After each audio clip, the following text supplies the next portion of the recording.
সবাইকে মহান বিজয় দিবসের শুভেচ্ছা। আমার নাম মার্সি জেমিমা মথু। আমার স্কুলের নাম Dhaka Adventist pre seminary and school. আমি দ্বিতীয় শ্রেণীতে পড়ি। আবৃত্তি করছি কবি আসাদ চৌধুরীর কবিতা তখন সত্যি মানুষ ছিলাম।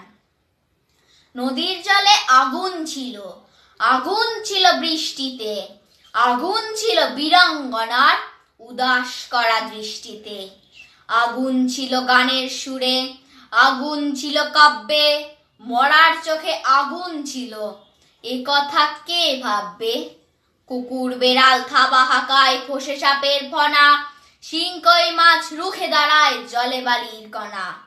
আগুন ছিল মুক্তি সেনার স্বপ্ন ঢলের বন্যায়, প্রতিবাদের প্রবল ঝড়ে কাঁপছিল সব অন্যায়।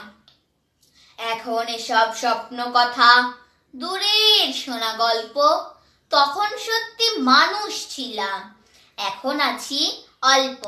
ধন্যবাদ।